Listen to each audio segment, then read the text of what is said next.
जब भी कोई व्यक्ति मंदिर में जाता है तो वो दर्शन करने के लिए जाता है, यानी कि वो ऐसा मानता है कि वहाँ पे भगवान रहते हैं और मैं उनके दर्शन राम करूँ। रसायन तुमरे पासा सदा रहो रघुपति के दासा। तुमरे भजन राम को पावै जन्म जन्म के दुख बिसरावै। अंत काल रघुपर पुर जाई जहाँ दर्शन जन्म करने जाता है वो ये भी मानता है कि वो मुझे भी देख रहे हैं।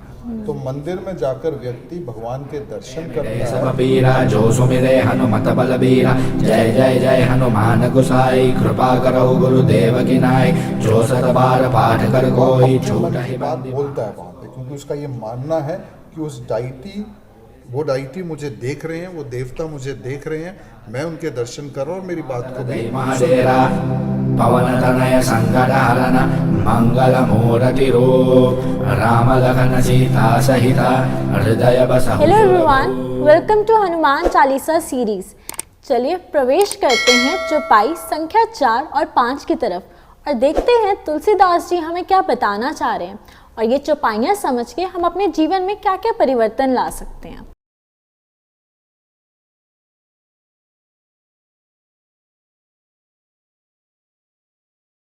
सर, चौपाई 4 में कंचन बरन का वर्णन किया गया है, तो इसका क्या अर्थ है? चलिए 4 और 5 चौपाई को समझते हैं और फिर से एक बार वापस चलते हैं शुरुआत में। शुरू में हमने देखा कि पहली चौपाई में तुलसीदास जी ने हमें हनुमान जी के गुणों के बारे में बताया।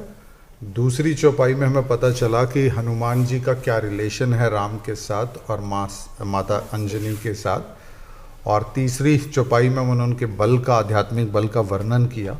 और चौथी और 5वीं चौपाई को जब आप देखेंगे तो इसमें हनुमान जी की फिजिकल स्ट्रेंथ का वर्णन किया गया, उनके बाहरी रूप को एक्सप्लेन किया गया। देखिए चौथी चौपाई है कंचन बरन विराज सुबेसा कानन कुंडल कुंचित केसा।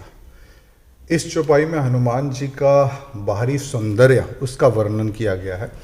और जैसे कि हम जानते हैं हनुमान जी ब्रह्मचारी थे, लेकिन अगर हम उनके जीवन को देखें तो अति डिसिप्लिन में वो रहे, अनुशासन में रहे और हमेशा वेल ड्रेस्ड रहते थे। तो पहली चीज़ तो ये समझना ज़रूरी है कि अगर हम आज के युवा को देखें और स्पेशली उनको जो अनमैरिड होते हैं वो हाईली मेसअप होते हैं।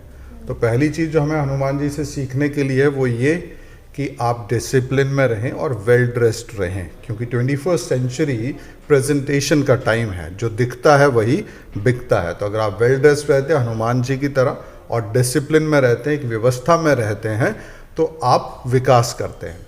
अब कंचन वर्ण का मतलब हो गया सोने जैसा वर्ण, यानी कि उनके शरीर की जो कांति है वो सोने के जैसे, सोने की तरह चमकता है शरीर। देखिए जैसे सोने को शुद्ध करने के लिए उसको आग में तपाया जाता है, इसी तरह हनुमान जी ने तप करके और एक डिसिप्लिन लाइफ जीकर ये सोने जैसी कांति को प्राप्त किया। तो मैसेज है कि जीवन में जब हम डिसिप्लिन लाइफ जीते हैं, आलस्य का त्याग करते हैं, लेजीनेस लेथार्जी को छोड़ते हैं, तो हमारा जीवन भी कांतिमय हो जाता है। कंचन बरन विराज सुबेशा, बहुत सुंदर वेशभूषा में रहते हैं। ऋषिका हनुमान जी जो हैं वो शिव जी का अवतार हैं, और जैसे शिव जी वैराग्य के प्रतीक हैं, इसी तरह हनुमान जी भी वैराग्य का प्रतीक हैं। लेकिन अगर आप हनुमान जी और शिव जी को देखें तो बहुत ही साधारण, मिनिमम में ये वेल ड्रेस्ड रहते हैं। लेकिन कैसा जीवन है दोनों का ही? वैरागी जीवन है और डिसिप्लिन जीवन है, यानी कि किसी चीज़ से अटैच्ड नहीं है और जो व्यवस्था है वो बहुत ही सुंदर है। तो कंचन वरन विराज सुबेशा, यानी कि आपका सोने जैसे शरीर है आपका और आपने बहुत ही सुंदर वेशभूषा धारण की है। कानन कुंडल कुंचित केसा, कानों में आपने कुंडल धारण किए हैं और आपके घुंघराले बाल हैं। सर, अब इसमें आप कह रहे हैं कानों में कुंडल धारण करे हुए हैं, तो इसका कोई महत्व है क्या?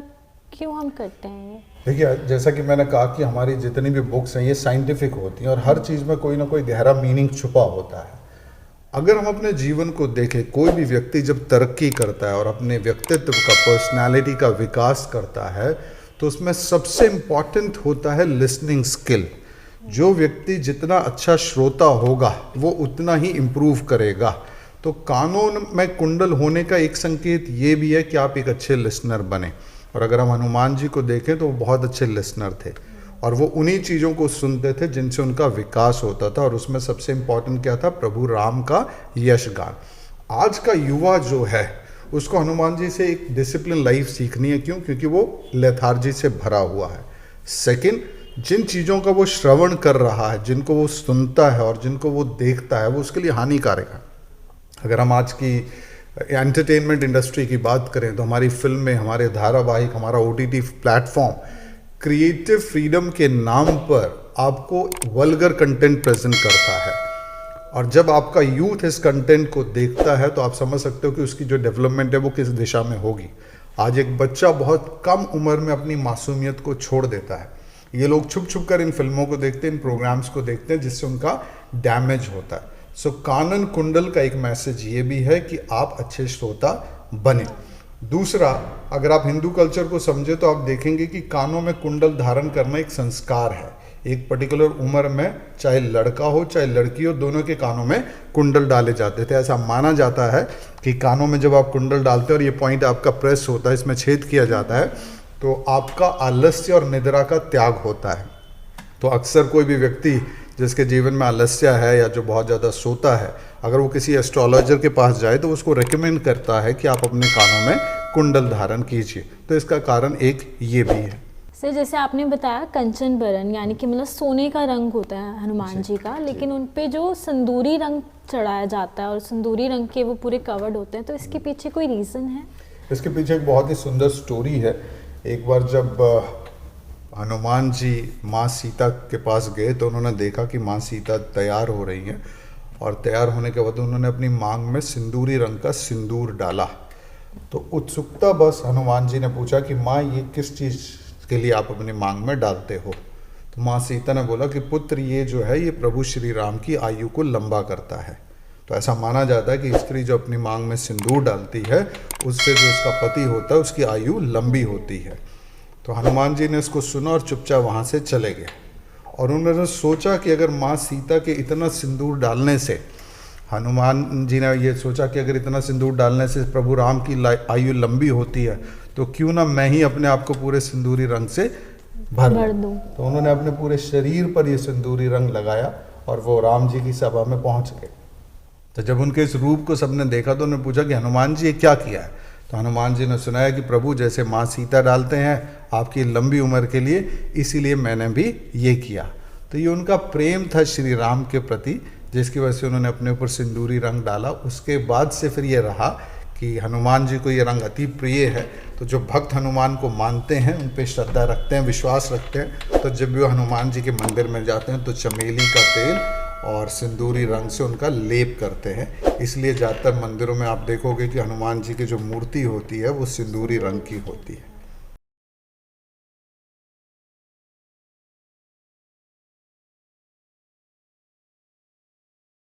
सर, अब 5वीं चौपाई की तरफ बढ़ते हैं और इसमें जो है ध्वजा और वज्र का जिक्र किया गया है, तो इसका क्या अर्थ है? रशिका, इसको देखो, चौपाई ऐसे शुरू हो रही है, हाथ वज्र और ध्वजा विराजे, कांधे मुंह जनेऊ साजे। यानी कि हनुमान जी के हाथ में वज्र है। अब अगर आप पिक्चर को देखें तो आप किसी भी फोटो में पाएंगे कि हनुमान जी के एक हाथ में गदा होती है। फिर तुलसीदास जी ने इसे वज्र क्यों कहा? तो जैसा कि हमने पिछली चौपाई में भी पढ़ा कि हनुमान जी ने जब सूर्य देव को निगल लिया था, तो सूर्य देव को छुड़ाने के लिए इंद्र ने उनके ऊपर वज्र से प्रहार किया। तो उसके बाद फिर सभी देवी देवता आए, और जब दोबारा हनुमान जी अपनी मूर्छा से बाहर निकले तो उनको वरदान मिला कि आपके ऊपर किसी भी अस्त्र और शस्त्र का असर नहीं होगा। तो हनुमान जी का पूरा शरीर किस चीज़ का बन गया? वज्र का बन गया। एक ऐसा शरीर जिस पर किसी भी शस्त्र अस्त्र का असर नहीं होगा। तो इसलिए अगर उनके हाथ में गदा भी है तो वो कैसी होगी? वज्र की होगी। यानी कि इतनी मजबूत, शक्तिशाली कि अगर किसी पर पड़ेगी तो फिर उसका उद्धार होना ही है। इसलिए तुलसीदास जी ने कहा कि हाथ वज्र और ध्वजा विराज। अब ये ध्वजा क्या है? ध्वजा है श्री राम जी के यशगान का प्रतीक। यानी कि हनुमान जी दो ही काम करते हैं, वो एक असुर निकंदन है और राम दुलारे। असुर निकंदन यानी कि असुरों का नाश करना है उन्होंने। तो किसी भी संकट को, असुर को मिटाने के लिए उनके एक हाथ में क्या रहती है? गदा रहती है, वज्र जैसी गदा रहती है। और दूसरा उनका कार्य है प्रभु श्री राम का यशगान करना। तो वो जहाँ भी जाते हैं प्रभु श्री राम के यशगान की ध्वजा को साथ लेकर चलते हैं। और इसका एक वृतांत भी आता है कि जब महाभारत का युद्ध समाप्त हुआ तो सारथी श्री कृष्ण थे और उनके रथ पर अर्जुन थे। तो जब युद्ध समाप्त हो गया तो श्री कृष्ण ने अर्जुन को कहा कि अर्जुन, तुम रथ से उतरो। अभी थोड़ा अर्जुन को अटपटा लगा, क्यों अक्सर जो नियम है वो नियम कहता है कि पहले सारथी उतरता है और उसके बाद फिर जो रथ पे बैठा है वो उतरेगा। लेकिन श्री कृष्ण क्योंकि सखा भी थे अर्जुन जी के, तो वो उतर गए, लेकिन थोड़ा सा उनको लगा कि इन्होंने ऐसा क्यों किया। और जब रथ से अर्जुन उतर गए और उसके बाद फिर श्री कृष्ण उतरे, उसके बाद वो रथ जलकर भस्म हो गया। तो ये देखकर अर्जुन बहुत विचलित हुए कि ये क्या हुआ। तब श्री कृष्ण ने अर्जुन को बताया कि अर्जुन, तुम्हारा रथ तो ये बहुत पहले ही समाप्त हो चुका था, ये इसलिए खड़ा था क्योंकि इस पर कौन बैठे हुए थे? श्री हनुमान बैठे हुए। तो श्री हनुमान जी अर्जुन के रथ पर ध्वजा रूप में विराजमान थे। अर्जुन के रथ को ऐसा बोला जाता है कि नीचे से शेषनाग ने पकड़ रखा था, खुद प्रभु श्री कृष्ण उस पर बैठे हुए थे, और झंडे में कौन विराजमान थे? हनुमान बैठे थे। तो हाथ वज्र और ध्वजा विराजे, कांधे मूंज जनेऊ साजे। और कंधे पर मूंज नाम की एक घास होती है जिसका जनेऊ हनुमान जी हमेशा धारण करके रहते थे। इसको यूं समझो कि जो गदा है वो हनुमान जी को योद्धा के रूप में प्रस्तुत करती है, ध्वजा उनको प्रभु श्री राम के दास के रूप में प्रस्तुत करती है, और कांधे पर उनका जो जनेऊ रहता है, मूंज का जनेऊ, वो उनको ब्राह्मण के रूप में यानी कि ब्रह्म ज्ञानी के रूप में प्रस्तुत करता है। तो हनुमान जी ना केवल योद्धा थे, ना केवल प्रभु श्री राम के यशगान करने वाले थे, बल्कि ब्रह्म ज्ञानी भी थे। तो इन दोनों चौपाइयों में श्री तुलसीदास जी ने हनुमान जी के बाहरी रूप को बहुत सुंदर तरीके से प्रस्तुत किया गया है, और आज के युवा के लिए मैसेज दिया है कि आलस्य का त्याग करें, निद्रा का त्याग करें। अगर हम नॉर्मली किसी अनमैरिड कॉलेज गोअर के रूम में जाएं, कभी भी आप हॉस्टल्स में मूव कीजिए, या जो बैचलर्स हैं अकेले रहते हैं, तो आप पाएंगे कि उनका रूम बड़ा अव्यवस्थित होता है, और उनको लगता है कि जब विवाह हो जाएगा तब हमारा जीवन व्यवस्था में परिवर्तित होगा और जीवन ठीक होगा। लेकिन आपको सीखने की आवश्यकता है हनुमान जी से। वो ब्रह्मचारी हैं लेकिन फिर भी हमेशा व्यवस्थित रहते हैं। हनुमान जी, जैसा कि मैंने कहा, शिव जी का ही अवतार है, और शिव और हनुमान जी दोनों ही वैराग्य का प्रतीक हैं, लेकिन एक ऐसे जीवन का भी प्रतीक है जो हाईली डिसिप्लिन लाइफ है, जो तप का जीवन है। और जब मैं तप की बात करता हूँ तो तपस्या का मतलब सिर्फ ये नहीं होता है कि आप जंगल में गए, किसी पेड़ के नीचे बैठकर आपने आंखें बंद कर ली। हर चीज़ एक तप होती है। जब आप अपने जीवन में कम्युनिकेशन स्किल को डेवलप करते हैं तो ये वाणी का तप है। जब आप अपने जीवन को, अपनी फिजिकल बॉडी को अच्छा रखना चाह रहे हैं, ये भी एक प्रकार का तप है। जब आप ये डिसाइड करते हो कि ये चीज़ें मैंने नहीं खानी है क्योंकि मेरी बॉडी को नुकसान कर रही है, ये भी एक प्रकार का तप होता है। तो हर व्यक्ति जब तपस्या करता है, तप करता है, तो उसके जीवन में भी हनुमान जी की भांति कंचन कांति आती है, यानी कि सोने जैसी उसकी पर्सनैलिटी होती है। वो आत्मविश्वास से भरता है, निडर होता है, चेयरफुल होता है, हैप्पी होता है। तो इन दोनों चौपाइयों से हमको हनुमान जी की विशेष कृपा प्राप्त होती है। हम अगर एक व्यवस्थित जीवन को जीना शुरू करते हैं और उनसे प्रेरणा लेते हैं और ये तय करते हैं कि हमको जीवन में इन चीज़ों की तपस्या करनी है, तो हनुमान जी प्रसन्न होते हैं। और जब हम उस कार्य की तरफ अग्रसर होते हैं, तो अगर हम एक कदम चलते हैं तो हनुमान जी के सपोर्ट से हमको 5 कदम और आगे कर दिया जाता है। ये विशेष कृपा हम पर हनुमान जी करते हैं। सर, लेकिन एक क्वेश्चन मेरे मन में आ रहा है कि हर भगवान की एक अलग वेशभूषा है, उनकी एक अलग ड्रेस है, तो इसके पीछे कोई कारण है? रशिका, ये जो धर्म है, हिंदू संस्कृति कहो, भारतीय संस्कृति कहो, हिंदू धर्म कहो, ये बहुत ही वैज्ञानिक धर्म है, और इसको समझने के लिए आपको इसका अध्ययन करना पड़ता है। अगर आप किसी भी हिंदू मंदिर को देखें तो जो भी मंदिर होता है वो हिंदू संस्कृति में देवता का घर होता है, उस डाइटी का वो घर होगा।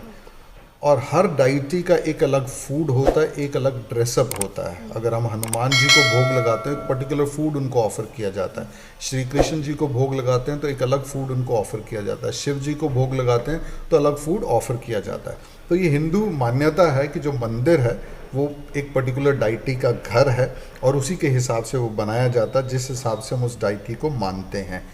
जब भी कोई व्यक्ति मंदिर में जाता है तो वो दर्शन करने के लिए जाता है, यानी कि वो ऐसा मानता है कि वहाँ पे भगवान रहते हैं और मैं उनके दर्शन करूँगा। और ना केवल वो दर्शन करने जाता है, वो ये भी मानता है कि वो मुझे भी देख रहे हैं। तो मंदिर में जाकर व्यक्ति भगवान के दर्शन करता है और अपने मन की बात बोलता है वहाँ पे, क्योंकि उसका ये मानना है कि वो डाइटी मुझे देख रहे हैं, वो देवता मुझे देख रहे हैं, मैं उनके दर्शन कर रहा हूँ और मेरी बात को भी सुन रहे हैं।